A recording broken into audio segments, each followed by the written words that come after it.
You're mine now. You belong to me. Today we're going to play a new fun game. Hello and welcome back to another episode of the Twin Peaks podcast. My name is Dan. My name's Nicole. And this is a movie-based podcast where we talk about two films based on the theme. This week our theme is films what our mate chose last week with us.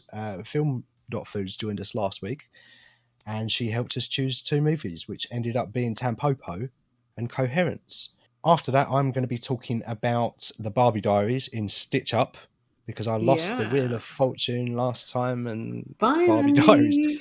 Good choice. That's all I'll say for now. But before we get to that part of the show, what's been happening with you? Are you okay? I'm okay. I think everyone's over COVID talk, but we've gone into our 4.0 lockdown. Other than that, it's been pretty good. Busy volunteering. We took the kids to bounce and swimming last week. Bounce is like a trampolining place. Massive trampolining place. We've got a bounce in London, but it's ping pong. It's called ping pong. No, the place is called Bounce, but it is ping pong games of ping pong. You know, ping pong. Yeah, also known as the table de la tennis. But are you learning that is that how you say it in Duolingo in French? I believe so, yeah. Oh, yeah. Le ping pong sur la table. Something like that. Probably is. But your one is trampolines. Yeah. And we went to Acme the week before. Oh, mate, I need to take you there when you come here. They've updated it and it's moving image. It's all about moving image, and they've got this free area. And this one section that they've got is got all of these movie quotes, and you just put them in whatever order you want, and then it just plays a random sentence that you created. It's like nice. Royale with cheese, awkward, and like it goes for like about a minute or so. It's so funny. Yeah. Sounds like fun. Yeah, but that's about me. What about you? How are you feeling? You're alive. Oh, I'm alive, mate. I'm alive. I'm alive. Yeah, I'm all right. I'm all right, mate. I had a couple of episodes ago, I explained that I was just about to go in for surgery, and I had it, and I've been out for about 9 days now. And I'm all right, mate. I'm recovering slowly. My wounds seem to be healing nicely. Still got to take it easy. I'm actually recording from bed, from my recovery position. Do you know what? Being in hospital, though, it's not as... I've never spent a night in hospital before, and I was a little bit nervous about it. It wasn't too bad. But it weren't as bad as I thought it was. I suppose the best thing is that you can just watch movies, and you sort of... every 4 to 6 hours, you at the corner of your eye, you see them wheeling the drugs cabinet in, and you're like, "Oh, here comes some morphine," and that sort of picks you up. I just felt myself living from pain management delivery, and timing what I was going to watch. But I was desperate to watch A Nightmare on Elm Street 3, Dream Warriors, because it's based in a hospital. But I thought about it, like, what would everyone want to watch? I mean, I wanted to watch some horror stuff based in a hospital. I might be in a minority there. I don't know many people that would probably... Yeah. I know one person that definitely would want to watch that. And that would be Sarah. But I don't know. Yeah. I don't know. What do you think you'd sort of watch if you were bedbound and you had... Would you go for something like cerebral that you've really got to concentrate on? Or would you prefer to have something that you're familiar with and you know, and you can just sort of dip in and out? Because there's many ways to... It would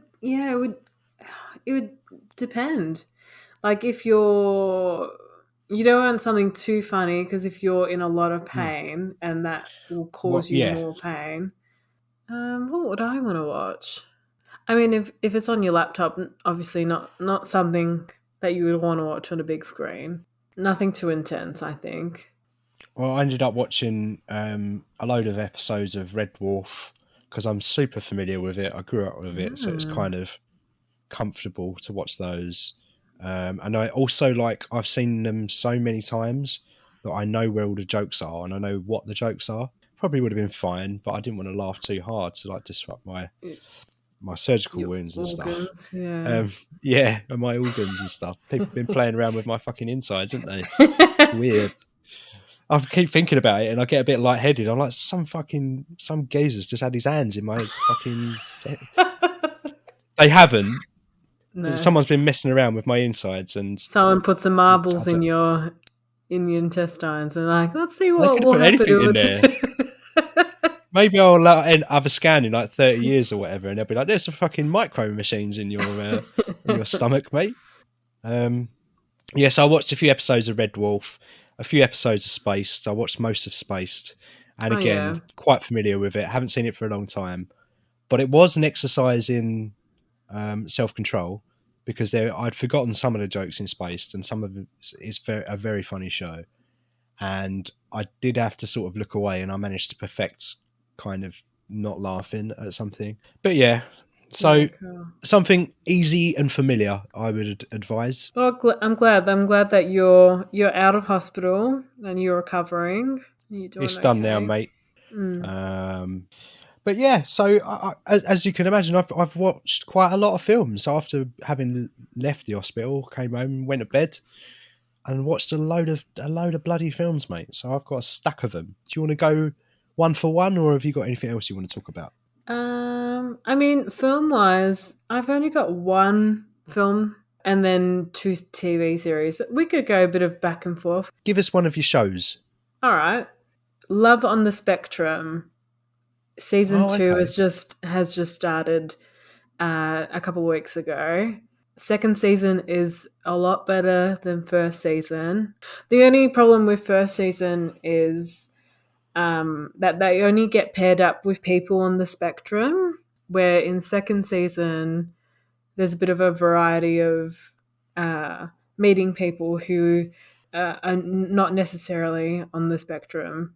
And I thought that's how it should be. So much better. And there's a few familiar faces from last year. Mark is my favourite.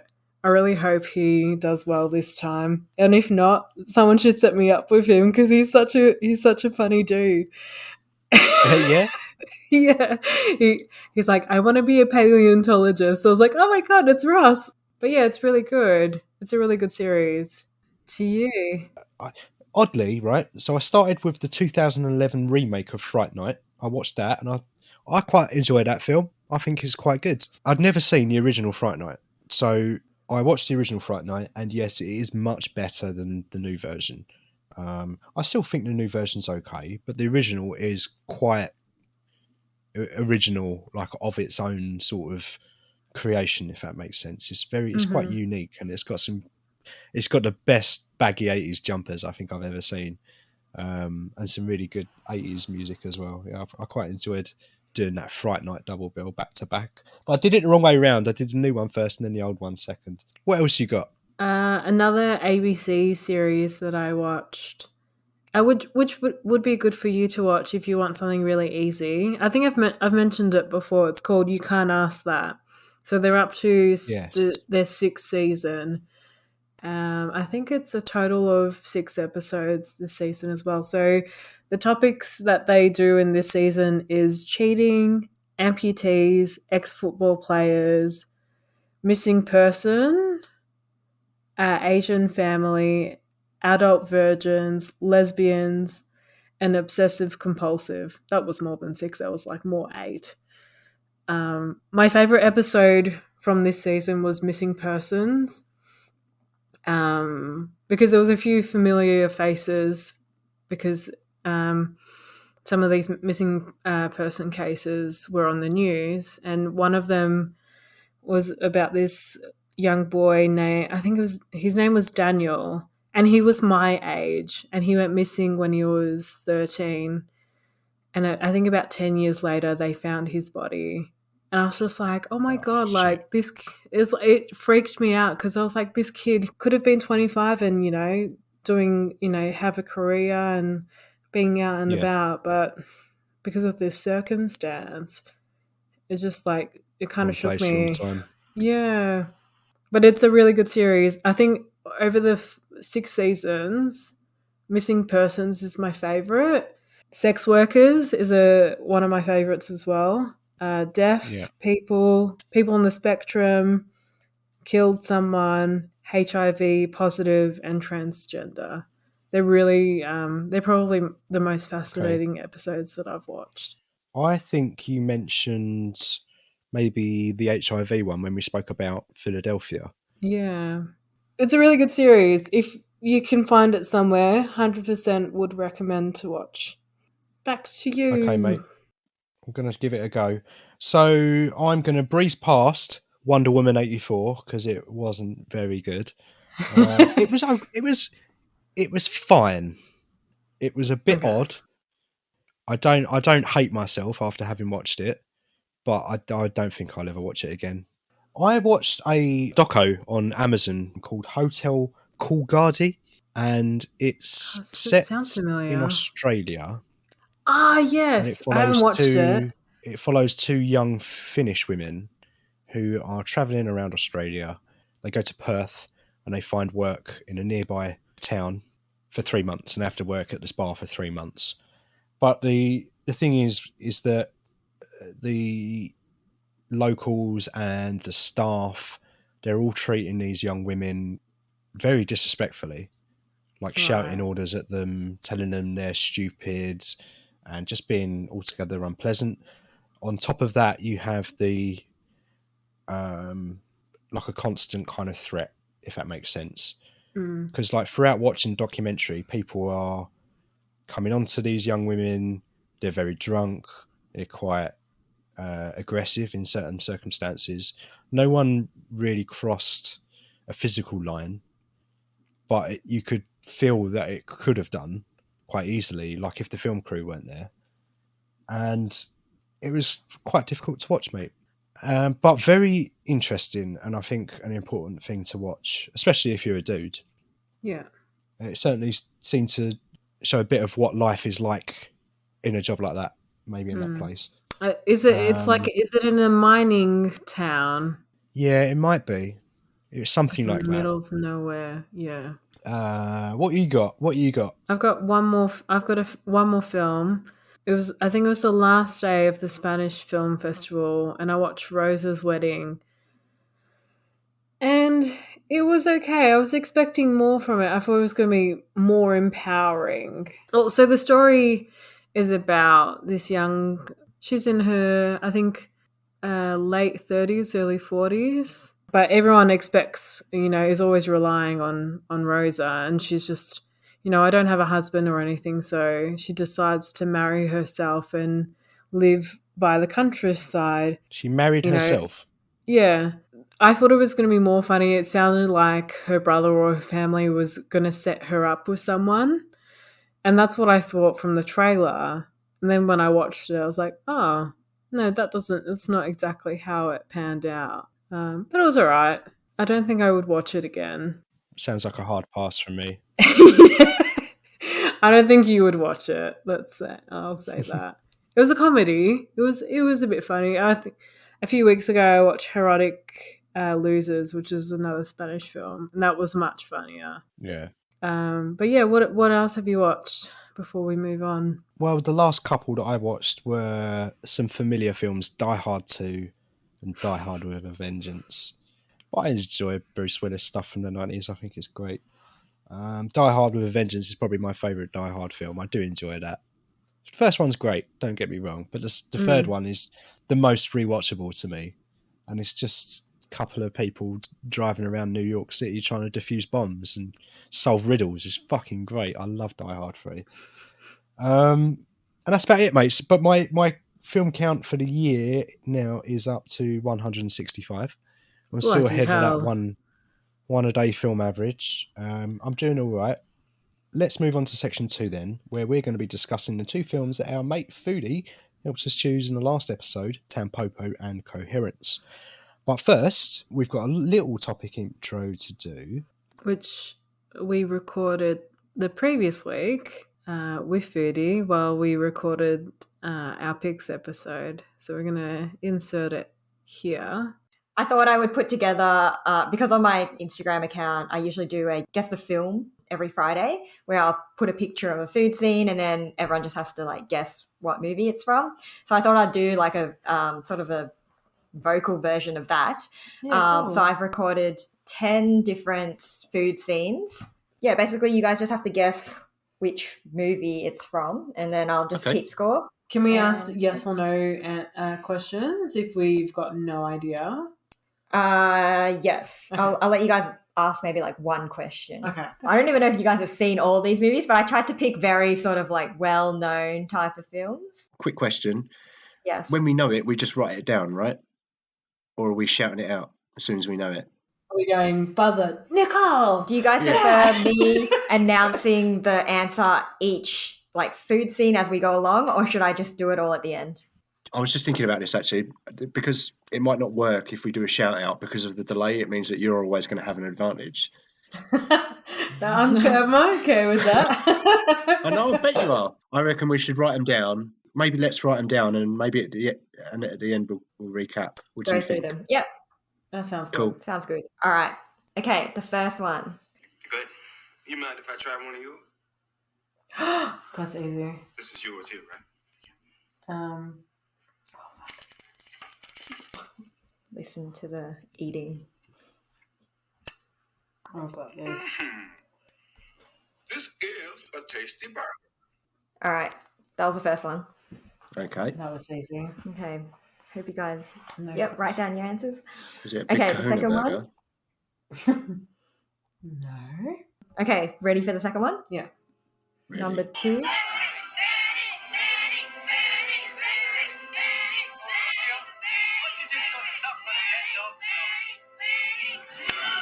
I know.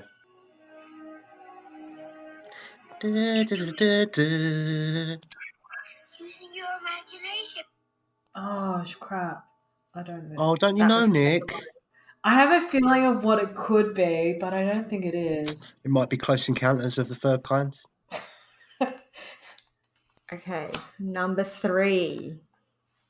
Maybe this will trigger some memories for us 90s kids. Oh.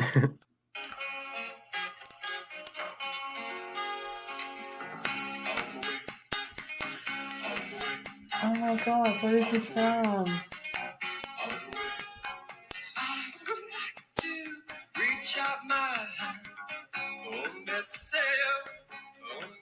Oh my God. I'll give a bit of like an explanation because you couldn't hear like any cooking. Right. But someone's making pancakes.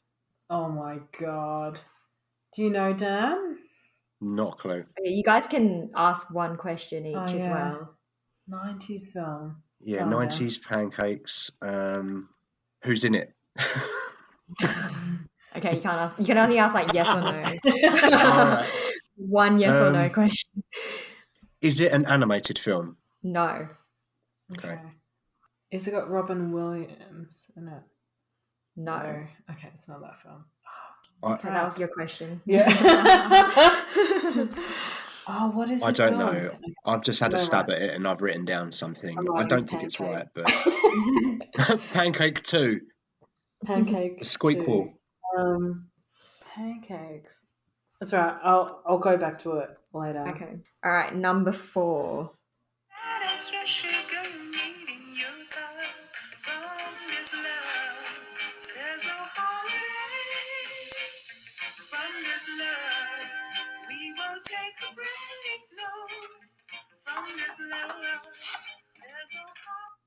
Bit of a description of what happened in the scene. Someone was making a grilled cheese sandwich. Oh, I think okay. Oh, grilled cheese sandwich. Is John Favreau in it? Who's John Favreau Yes. now? He's Happy Hogan. I don't know. Who He's that in is. Iron Man. He's Iron Man director. I was gonna say it's not the guy from Entourage. Not that guy. No. He was in no. no. You know it anyway, Nick, don't you? Nicole's seen this movie. Yeah. Dan hasn't seen this movie. Yeah. Oh yeah. Now I know. Now I know what I'm talking about. That's so gross. Yeah. What an idiot. That would have been hard though if you just heard the audio. I thought it was Yeah. that film. Yeah. Cool. Okay. All right. This one, if you've seen the film, which I think you guys have, it's a good one. Do we have a deal, Mr. Reagan? You know, I know this steak doesn't exist Yeah. when I put it in my mouth. I had to cut out the next part because it would give the movie away. Okay, so in that scene, a guy's eating the perfect looking steak. Dan And knows some this red and I don't wine. know. It's more of a Dan film than a Nicole film, I would say. But I was gonna say, I'll write it down, but I know it's not. I've You've got a question though, haven't you? Is it some sort of like mafia film? no. Okay, damn it, it's not the film I was thinking. The Godfather. No, the other one. Goodfellas. Yeah, that's what I thought. I was going to put Goodfellas yeah. in the list, but it's not in the list. I'm going to put that, but I know that's incorrect. Good scene. Oh, okay, this one's a classic film. Is it Titanic? Hey, pizza. All right, just wait. When it's ready, can you just shove it in my mouth? Don't you be a smart ass. I'll grab the atrocity channel. Hydrate level 4, please. Is this Trolls 2?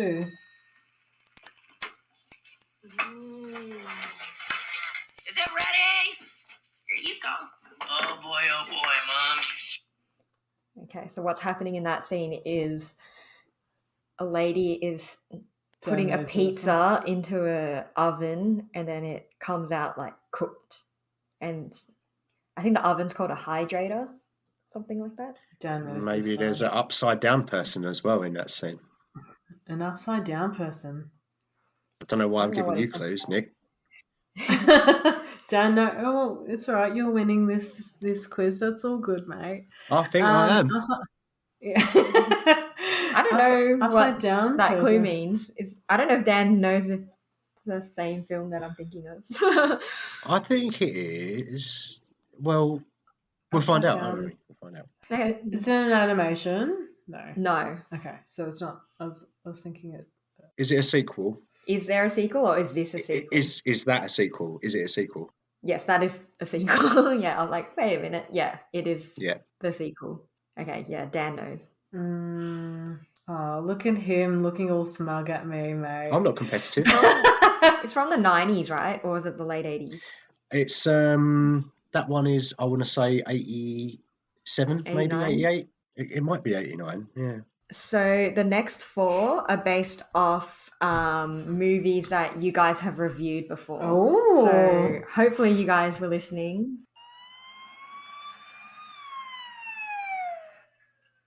I just wanted to come here. To Winkies. This Winkies. Okay.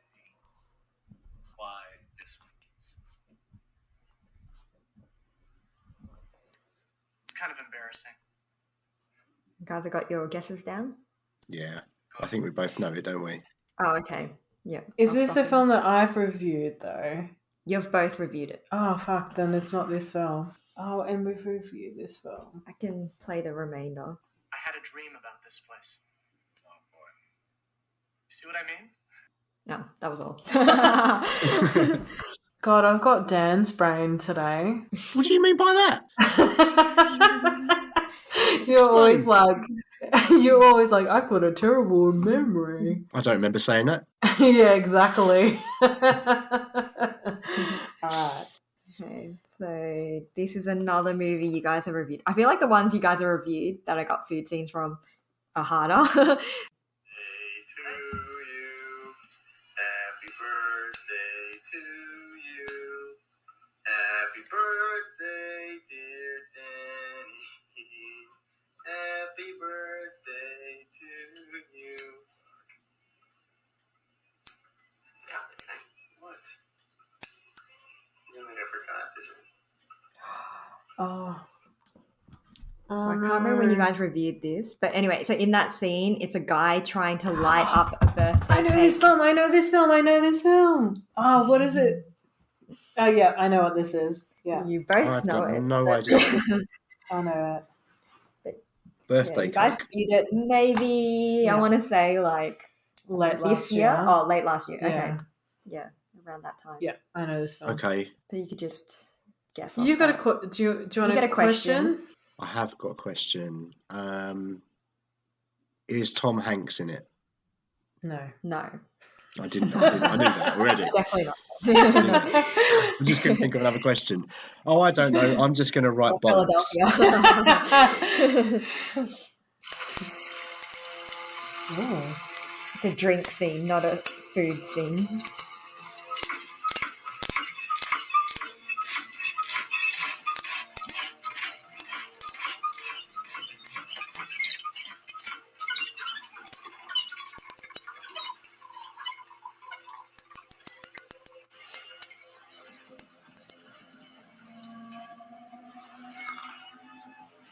Okay, so I could describe what's happening in it. I feel like it'll give it away. It's a well pump, right? Yeah, so Yeah. some water is, I guess, someone's peeing into something, and the water is getting purified by this like contraption. Ah, And right, then got it. Someone drinks some Oh. water from it. Oh, yeah, I know. It's one of the best films ever made, Nick. Peeing in a... Did you say peeing in a sock? No, peeing into like a funnel or something. I don't know, some Peeing in contraption a which funnel. gets purified into water. Oh, now I know what it is. Yeah, come on, you know this. What a dickhead. I put Z for Zachariah originally. Do you know what? I was thinking that as well. Yeah. Good scene. Okay, and then the last one. Understanding. Don't think twice. It's understanding that makes it possible for people like us to talk to a person like yourself. Thank you. Don't mention it. Is it Enjoy your DiCaprio? lunch. Darling, you were wonderful.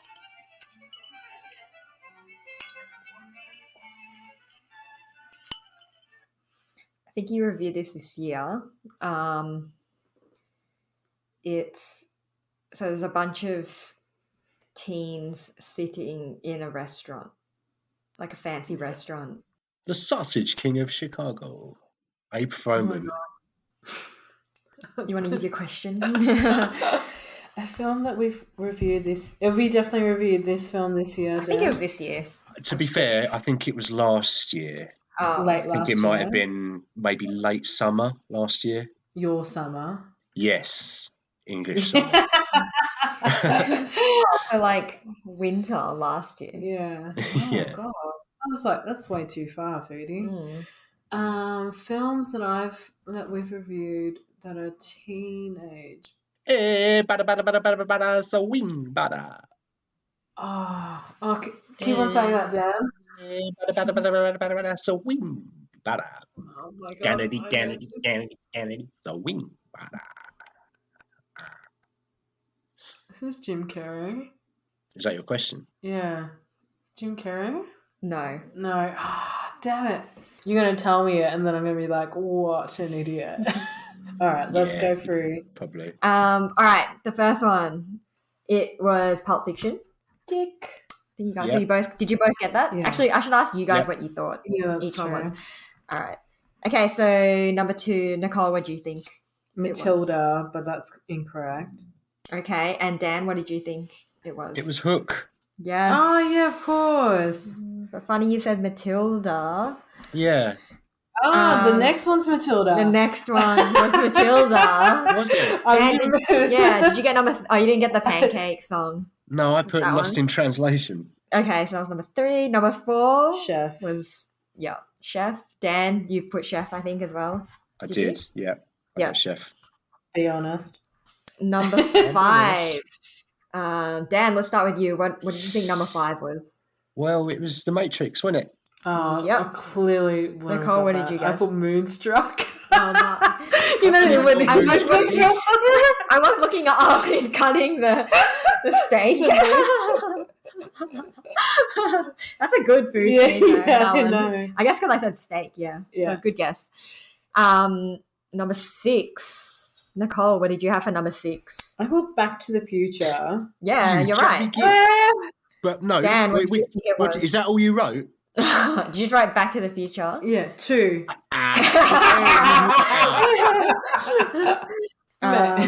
Okay, number 7. Yes. What did you guys have? I put Zombieland, but I haven't reviewed this film. but it's clearly that's not the Yeah, it's answer. not Zombieland. Yeah. Dan, what did you think it was? It's Mulholland Drive. It is. Yes, it's like a dream scene, and I posted it like not too long ago on my account as well. Number 7. I know number 7. I want to hear what Dan thought. What do you think number 7 was, Dan? Wasn't number 7 number 8. Mulholland Drive? Number 8. Yeah, number 8. Number 8. Number 8, I didn't have a clue, so I just wrote bollocks. Okay, no, it's not that. Midsummer. Yes. Oh, shit the bed. Is it Midsummer? Yeah. Oh, no. Is it the pupa pie? It was that wasn't the pew pie scene. It was Oh. birthday Right at cake the start. scene. Yeah. I was looking for the pie Right. scene, but I couldn't find it anywhere. Oh, nice one. All right. Number 8, the Waterworld. yes. Dan, did you guess Waterworld? Yeah, Waterworld. Sorry, that was number 9. And number 10, Nicole. Swing butter. I can't. I've gone so blank on that film. What did I said? Jim Carrey, didn't I? Yeah, it's not Jim Carrey. It's not Jim Carrey. But it's with and you said it was teenagers. Well, Yes. Dan's winning anyway. And you said I don't think you're still allowed to guess. I think we're going through the answers now. It's not the quiz is finished now. Mate. Well, Dan, what was the last one? Film? Go on. The last one. Well, it's Ferris Bueller's Day Off. Yes. When they're Of in the restaurant. course. Oh my god, what Yeah. an idiot. So Dan got 8 out of 10. Did he? Yeah, Oh, yeah. Dan did. He got Matilda and Did he get Matilda? Midsummer wrong. Oh yeah. So he got I was those two gonna wrong. say. And Nicole got 1, 2, 3, 4, 5. 5 out of 10. That sounds about right. So a pass. You just passed. You Film just school. passed food film school. Awesome. Well, Thanks for that. doing my Yeah. quiz. No, that was great. Thanks for coming Thanks on, and for thanks for choosing- preparing yeah. the quiz. I guess it's back to us in the studio, Nicole. Back in the studio. Back in the studio. So, Back in the what did you studio. what did you think of the quiz, mate? How did you enjoy getting absolutely fucking pulverized by me? Now listening back to it, I was like, I can't believe I didn't get Ferris Bueller's Day Off, and I got the Mulholland Drive after listening to that again. I was just like, there was the few that I didn't get. I was like, oh, I could have easily got these, but oh well. I was quite surprised when a couple of them came up and you didn't get them. I mean, don't get me wrong, I was delighted because I wiped the floor with you, as they say. But it was fun. It was a lot of fun. It was fun. And thanks once again to Foodie for coming on. Great to have you on. She sounded great, didn't she? She sounded great. She did. We'll probably get her on maybe at some point again in the near future. Come back anytime. Maybe, yeah. So what do you want to start with? Do you want to start with Tampopo or Coherence? Maybe Coherence. So Coherence was on my list of 3. It was directed by James Ward Burkett. It came out in 2013 and it's 89 minutes long. The tagline and synopsis on Letterboxd reads, "Nothing is random. On the night of an astronomical anomaly, 8 friends at a dinner party experience a troubling chain of reality-bending events." It stars Emily Baldoni as M, Maury Sterling as Kevin, Nicholas Brendan as Mike, Lorene Scafaria as Lee. Nicholas Brendan is the guy in Buffy the Vampire Slayer. That's the only thing I've known from. Oh, really? Yeah. God, I haven't watched that TV series in a very long time. Same. But basically, it's about a group of friends. They're at a dinner party. There's a meteor passing close to the Earth, and there is a power cut. They go outside. There's a house about 5 minutes down the road with their lights on. They go to investigate the house, and it's their house. It's the house that they've just come from. And what they find out is that there's another version of themselves in another version of their house. But not only that, as the film goes on, there are multiple versions of themselves and the houses. So what kind of I feel like we've got to explain the whole concept of the film in order to be able to talk about it freely. And it goes without saying that we spoil the fuck out of these films. We put them in the title. If you don't want this film spoiled, don't fucking listen to this episode. Turn it off now. There is multiple versions of everybody, and because this comet's passing over, it's opened some kind of gateway, so for some reason we can access all of these multiple universes and versions of ourselves. So when they go out and there's this like black dark void, what they're saying is just like a roulette wheel. So they go out and then they get spun out into some random reality. And I've made a few kind of notes, but they're mainly statements. So I've written things like, when I was watching it, things like alcoholism, but I didn't really go much into that. One of them was an alcoholic, and he's not drinking at the start of the film, and it's quite clear that he's got a past with drinking. But then at some point during the film, he starts drinking, and you think, oh, that's funny.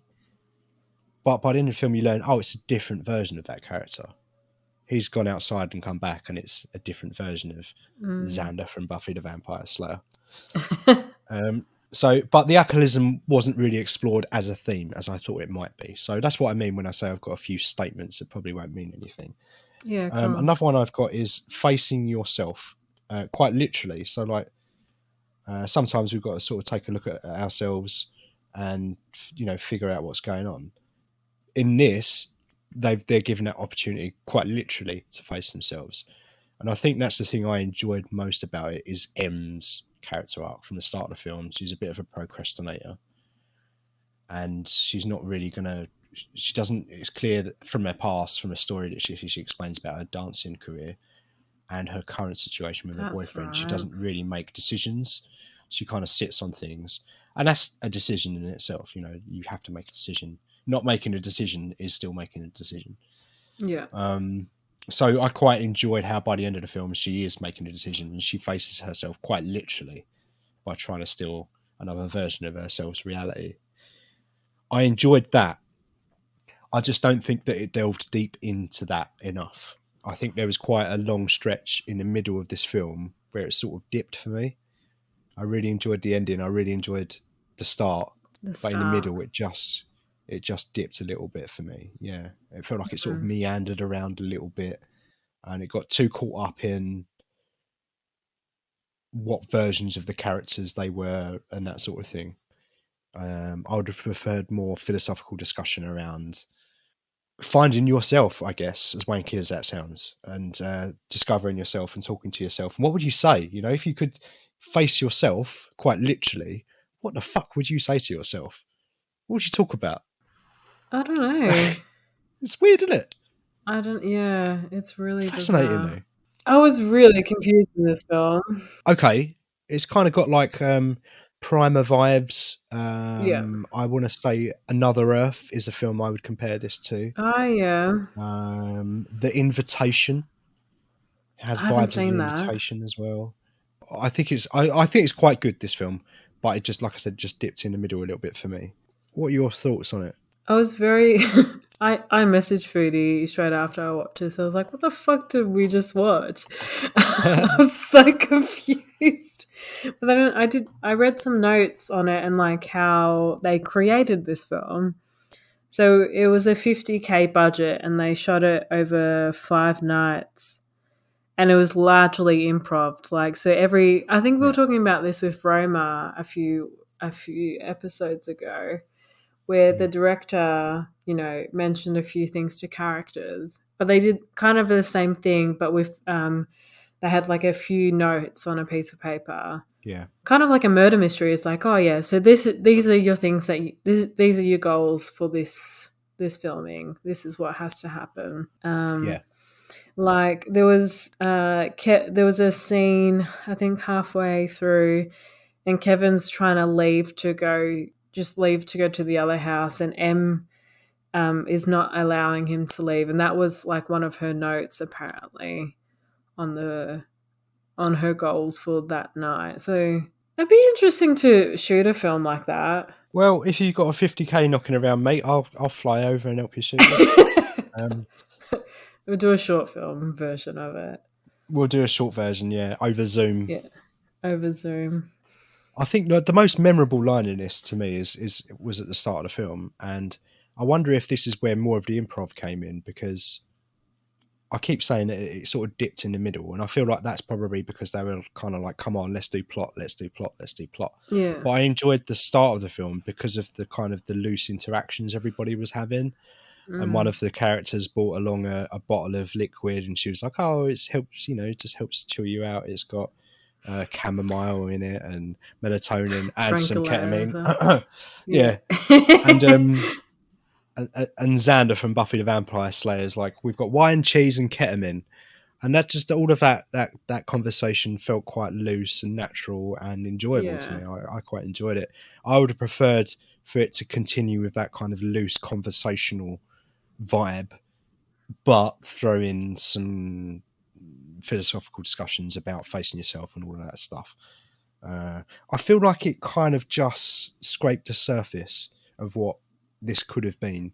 And I get it, it's 50k budget. It doesn't need to be a big budget. Could have been less. It could have been less than that. Yeah. I just would have preferred. I wonder how well it did at the box office. Oh, I didn't look it up. I've got no idea. It was a good sci-fi film. It does what good sci-fi is supposed to do, and it takes a high concept and kind of makes it relatable within the kind of the human experience. So it takes the high concept of having multiple realities and multiple versions of yourself, but it kind of brings it back down to a personal story of facing yourself and the decisions you make or don't make. And it does that, but it doesn't do it as well as some other sci-fi films, and it didn't quite hold up to rewatch to me. It was still good. I still enjoyed it. But the first time I watched it, I was kind of like, wow, this was great. I wasn't expecting this at all. This time I knew what was coming, and I kind of wanted a bit more from it. So 7 out of 10, because it's a low budget film. And for what it is, it's very, very good. I've seen much, much worse, but I've seen much better as well. So 7 out of 10. It's about average for me. Pretty good. Yeah, I'll probably give it about the same, to be honest. I don't think I would rewatch it again. It was fine. That's why I'm going to give it 7 out of 10 as well. Both are 7. All right, cool. We agree. Let's move on to Tampopo then. So Tampopo came out in 1985. It's 115 minutes long, and it was directed by Juzo Itami. The tagline is, the first Japanese noodle western. A pair of truck drivers happen onto a decrepit roadside fast food stop selling ramen noodles. The widowed owner, Tampopo, begs them to help her turn her establishment into a paragon of the art of noodle soup making. It averages a 4.2 rating on Letterboxd, very highly rated film, and it's got people in it with Japanese names that I can't pronounce, but I'm going to try. Tsusumu Yamazaki as Goro, Nobuko Miyamoto as Tampopo, Ken Watanabe as Gun, Koji Yakashu as Man in White Suit. Oh yeah, Man in White Suit, I remember. Yeah. So this was in your 3. This was in your lineup of 3 that Foodie picked for you. Yeah. And I have to say, I guess we spoke a little bit about this before we started recording, but as a dude that's just had surgery because he can't eat, because he can't swallow, and now he's been operated on and he still can't swallow, watching a film that is so intrinsically based in food and the consumption of food and the human relationship with food, I can't think of a more a less appropriate film for me to watch. So thank you guys, and fuck you guys. You didn't know. Yeah, I got really hungry watching this film. It's a really good food film. Yeah. It might be the ultimate food film. Yeah, agreed. So you got Gun and you've got Goro, and they're kind of truck drivers. The tagline said it's kind of a pseudo western, and it kind of is. It's a strange film. It's kind of quite an offbeat. I've not seen anything quite like it, but it's kind of the framework. It's kind of the framework of it is kind of a western where Gun and Goro go into this ramen noodle shop, and it's terrible. And Tampopo is running it, and it's pretty bad, pretty poorly run. She can't cook the ramen very well. And she opens up to Goro like, "Come on, you seem to be a bit of a ramen god. What am I doing wrong?" And then it goes into like a kind of a Rocky film where she's training and she's moving a heavy pot of water from surface to surface. And then and going for a run, and Goro's on a bicycle behind her, ringing the bell.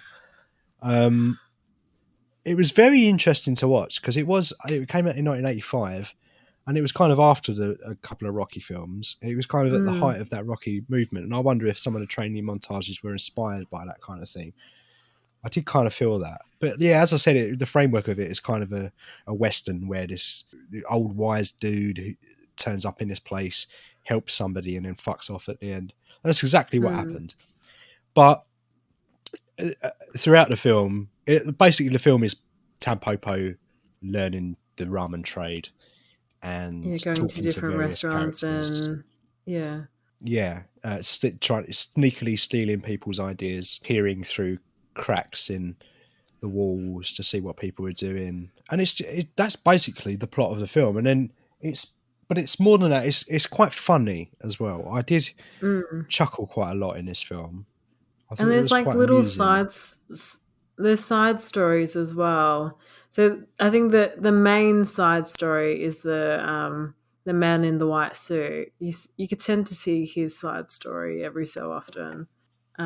It started with him as well, didn't it? Like the very first scene was him and his partner arriving at a movie theatre and having lots of luxurious food and champagne delivered. And he starts having a go at someone eating a bag of crisps. And I thought it was Sarah. But yeah, so that's one of the side stories. Actually, now you mention it, that's probably my biggest issue with the film. Is some of those side stories, and particularly that side story, because I didn't really get it. Yeah, and I think I was a bit weirded out when they did the egg yolk erotic swapping. There's a couple of erotic egg yolk between mouths. That was fucking gross, mate. I couldn't watch it. I was disgusting. Someone thought that was attractive. I'm pretty sure they would have. They're like, that's. Oh, listen, mate. I'm not judging anyone's sexual preferences. Everyone does their own thing as long as it don't harm anyone else. Crack on. I don't care. Yeah. But I just personally, I couldn't watch that. But I get it. It was absurd and it was quite funny, but it was fucking gross as well. I couldn't watch it. And then the other like sexual thing was. He goes to to the seaside, and there's this woman that has all these oysters, and his lip cuts from the oyster. Then she helps him with him, and then she helps him eat it, and then they start making out, and it's just like it's a bit random. Yeah, maybe the oyster was the aphrodisiac in that. Well, I would hope so, because if it ain't the oyster, then it's the blood. And then we're talking about a whole new level of depraved fantasy. It was. I mean, I really enjoyed watching this. I have to say that I enjoyed watching it more than I thought I would. Not that I was putting it in a box, but I thought that it's got really high ratings. A lot of people rate it, so I thought, I probably will think it's fine. But I had a lot of fun watching it. I thought it was pretty well done. A couple of scenes I could have lost, like the egg yolk mouth swapping that we spoke about, the oyster scene. Basically, all of the gangster stuff I didn't really care for. Yeah, because there was a part in it as well where he got horribly murdered by getting shot. End. And he's wearing a white suit and it's raining and you can see his big old white pants through his white linen trousers. But he took about 3 minutes to die and he's just flailing around and you can see his white pants, and I was just like, nah, come on, mate. That was the one I could have done without his scenes, because all of the other stuff was great. I didn't need any other stuff. It's almost got like a Tarantino vibe in a way. You know how different story plots in a way. I see where you're coming from. I thought of it. Yeah. Yeah, I can see that connection totally. Particular reference to Pulp Fiction. They didn't quite tie up in the way that a Tarantino movie would, which I think is why I was so disappointed with those particular gangster scenes, because I was hoping by the end of it there would be some connection, but there wasn't really. The food was the connection, wasn't it? He died, and his last words were talking about, was it the goats that eat yams? And he said, some creature eats a load of yams, so what you got to do? Boar was eating yams, and something like that. Yeah, and then what you got to do is you got to kill the boar or whatever it was, and then immediately remove its intestines and cook them, because then you've got yam-filled intestines, and that was his last words. So my thoughts were that the only connection that he really had to the wasn't to really the plot of the film. It was more in keeping with the theme of the film. I didn't care for that stuff, but all of the Tampopo stuff I thought was great. I thought it was really funny. What was the funniest scene for you? My favourite scene, I've got a few, but probably my favourite scene is when there was a guy that was choking, and Tampopo that's mine too. Gets a vacuum cleaner. Gets a vacuum cleaner and shoves it in his mouth and sucks the offending piece of food out of his mouth. And I thought that was great. I've never seen that before, but it's so obvious. Part of me hopes that I see someone choking. I don't want anyone to choke, but if I see someone choking and I've got a vacuum cleaner on me, you know what's fucking coming. I mean, I did first aid last year. They never said, if there's a vacuum cleaner free, put that down their throat and they'll suck it back up. On your next training update, I think that you should put it to the organisation and say, I think we should all carry around vacuum cleaners. I'm just thinking about, again, my favourite scene. I said I had a couple. My other one was the homeless guy who takes the kid and they break into a kitchen. The guy's like, what do you want? What's your favourite dish? And the kid goes, rice omelette. Goes, all right then. And he grabs him and they go and break into a kitchen, and there's a security guard lurking around as well. And it's done very well. Like, they sneak in, they cook the omelette, they cook the rice, and the kid has a rice omelette. They sneak out the kitchen and the security guard is going in just as they're leaving. It's timed like, like an old sort of Laurel and Hardy sketch when they're going, one group of people is going in the door and someone else is going out. I enjoyed that too. There was quite a lot of comedy in it. Yeah, and he's also like smelling. He's like, oh, it smells really good in here. Like someone's bound to have cooked it. So yeah, quite an enjoyable, fun little film. I could watch this on a Sunday afternoon. It feels like a perfect Sunday afternoon movie for me. Could have done without the food sexy time, as I said. And I could have done without the breastfeeding over the entirety of the final credits. It's so random. But I get it because that's a new cycle of life, experiencing food for the first time. So I get it. I just don't particularly enjoy seeing children being breastfed. Personal preference, what can I say? I am going to give it an 8 out of 10. First time watch, 8 out of 10. What do you reckon, mate? I'm going to give this super random an 8.3 out of 10. You love those decimals, don't you? Yeah. We're allowed to put decimals. Is that do whatever you want, mate. Is that not allowed? You can do whatever you want. You can go to 2DP if you want. Go 8.27. 8.23756. Yeah. 32. Yeah, because it's not quite an 8.5. Maybe watching it a second or third time. Yeah. It would go up. Well, this is it for me. It's like I do sometimes score first time watches more than an 8, but I tend to try and reserve my 9s and 10s for rewatches, as we know. But strong, 8.3 and an 8. Good work. Thanks, Foodie. So, next theme then. It's back to you. It's your choice of theme. So what are you going to go for in the next episode, mate? What are we going to be choosing for next week? Next week's Picks episode, we're choosing musicians as the topic. Musicians as the topic. So it could be films that have got a musician in it. Could be a film about a musician. Yeah. It could be a documentary about a band. Cool. I'm looking forward to recording that episode, mate. So tune in next week to hear what we choose as part of our musician picks. We can't go yet, though, because we've still got a final section. Stitch Up, section 3, which is where one of us has to watch a terrible film, and it's usually based on a vote that goes to Instagram. Last time, I believe, last time I forgot to put the poll on, didn't I? I forgot to put the poll on Instagram. So I went to a Wheel of Fortune, and we spun the Wheel of Fortune. I lost, and I had to watch the Barbie Diaries, which is... Yeah. Did you watch the Barbie Diaries is the real question. Yeah, of course I did. Well, if I didn't watch it, we wouldn't have a section 3. We wouldn't have a section 3. You could also, like, I couldn't watch this film, so I had to watch Howard the Duck instead, which would have been a treat for you. Shit, I didn't think of that. As I was saying, I lost the Wheel of Fortune and I had to watch the Barbie Diaries. So I put the Barbie Diaries on, and I didn't grab a screen grab of the year and director and stuff because, I mean, why would I do that for a toy commercial? I didn't mention this in the first section, but one of the things that I've watched this week was a 9-part documentary about Nexium called The Vow. Yeah. And it's very interesting, super interesting. And I know a fair amount about Nexium at this point, and it didn't offer up an awful lot more information, but it was interesting nonetheless.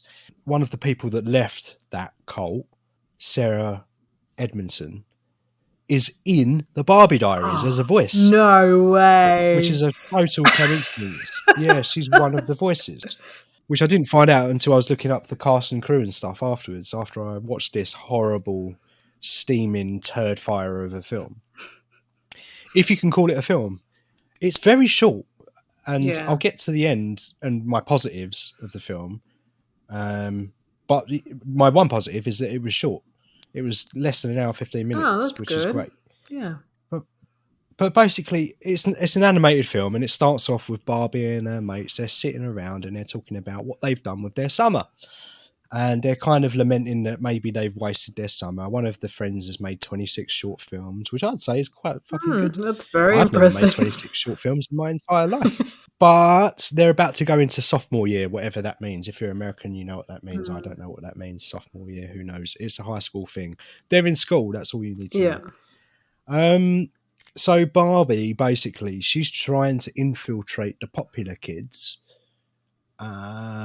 so she can write a story about popularity or something. I don't know. I wasn't really paying too much attention. But I do feel like there was a lot of similarities between this and what was that film I had to watch? Legally Blondes. Technically Legally Blonde 3, I guess. Legally Blondes, yeah, where they're talking to the popular kids and stuff. So Barbie's trying to infiltrate these popular kids, but she gets carried away with it, doesn't she? Of course she does. She starts to love it. She loves being mates with the popular kids and talking about clothes and boys and all of the other cliche stuff that you talk about when you're a popular kid from the valley and you got long blonde hair and all of those other cliches and stereotypes. That's how you were when you were younger, no? With your luscious, mousy brown hair. Yeah. I was exactly like that. But what I didn't have when I was a kid was a magic bracelet and a diary. What opens when you wave the magic bracelet over it. No. So they go to this shop, and as far as I can tell, this has got nothing to do with the plot of the film. However, they go to the shop, and for some reason, Barbie gets a magic diary, as I say, with a magic bracelet that you wave over the diary and it opens the diary. And I went on Google afterwards to see if I could find these magic bracelets. And sure enough, they're for sale. So Seriously? Clearly it was a toy commercial. Yeah. I was thinking, when I was watching it, I was thinking, this doesn't make it. Like, what is this? This has got no relevance to the greater narrative of the film. And don't get me wrong, I'm not expecting fucking Shakespeare from a Barbie movie. But just randomly chucking in some toy commercials in there. It was very egregious. Like, at least Star Wars is like, at least they try to make it somewhat a coherent film. And like, Star Wars is a toy commercial, but at least they're trying to weave the toys in with the plot of the film. This one, they're just like, hey, look, here's a diary you can buy and a magic bracelet. Go out and buy it quick. And then, I mean, plot, skip, cliche. Pretty bad, very short. It gets a 1 out of 10 for being shorter than 1 hour 15 minutes. The last 12 minutes was all song because also Barbie is in a band. Of course she is. Rubbish. Did you want to buy this diary bracelet business after watching this film? I might buy it, mate. Yeah, I might. Just as a bit of a goof. Maybe we could write our our podcast calendar in it. Ooh, If we get 2 magic bracelets, we'll send it back and forth from the UK. Yeah, we'll do that. Yeah, that'd be very easy to plan and not costly at all. All right, shall we find out who is going to be watching the next Stitch Up then for episode 80? Shit. Episode 80. That went quick. So what we got then? So we got Llamageddon for me versus Birdemic 2 for you. You very kindly put this poll on Instagram yesterday, and I know you did because I voted against you. And I haven't looked at it today, so I don't know the final results, but I do know which way it was headed, and I need to know if it changed or not. So please put me out of my misery one way or another. When you saw the poll, where was it heading? Was it heading more to me or more to you? When I saw the poll, it was, last time I saw it was 9 votes in total, 5 votes for you, 4 votes for me. So you were, I was winning, but you hadn't voted yet. So what, come on.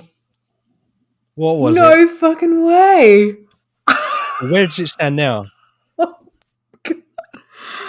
That's not how it was. That's not how it was what? 2 seconds ago. Because when I looked at it, right, before we recorded, Dan's got this big smirk on his face. It said 6-5, and it said that I was in the lead. But it was technically the other way around. So I have to watch Birdemic next week. Brilliant. There was a sneaky last-minute vote. Oh, good. Good. I had a week of doing Stitch Up, and now it's back to you again. Good. Bloody so I'm still winning, not overall Stitch Ups. That's going straight on a spreadsheet. So we were thinking of a different concept with Stitch Up going forward. Yeah. So going forward with Stitch Up, what I think we're going to try doing is, and because every week we have to choose, or every couple of weeks we have to choose 2 different films for each other for the Stitch Up poll. I'm starting to run out of films, and we don't like to repeat ourselves. So my suggestion was that when we pick a film, it remains on the Stitch Up until we watch it. So this week, for example, it was Llamageddon versus Birdemic. You lost the poll. You've got to watch Birdemic 2. So my proposal would be that Llamageddon that you chose stays on a poll for next time, and I've got to choose another film to replace Birdemic. What do you think about that? Should we give that a try? Let's give it a go and see how. Let's see how long Llamageddon will stay on the poll. Yeah. Maybe you'll indefinitely will stay there, and you constantly have to choose films for me. Yeah, maybe. So that does mean that this week you don't need to announce a film for me because Llamageddon remains, and I've got to announce a new film for you to replace Birdemic 2. The film I'm choosing for you, mate, is called To Catch a Yeti, and it's available on YouTube. It looks like it was made for about £3.75. It looks like they bought a little troll off of Argos.com and they just filmed that, and then that's a Yeti. Quality. It looks fucking hilarious. But for you, for the next poll, it's going to be To Catch a Yeti. So To Catch a Yeti. To Catch a Yeti. I've got a link for it, so I'll send you a link to make sure that when you put the poll on our Twin Peaks Pod page on Instagram that you choose the right one. So I'll send that to you afterwards. But if you do want to vote for Nicole to watch To Catch a Yeti on the next Instagram poll, follow us on Instagram at Twin Peaks Pod. If you want to follow us on Twitter, you can do also at Twin Peaks Pod. If you want to support the show, you can do on ko-fi.com/Twin Peaks Podcast. Or if you want to email us, do so at twinpeakspod@gmail.com. Leave us a review or recommend the podcast to one of your mates.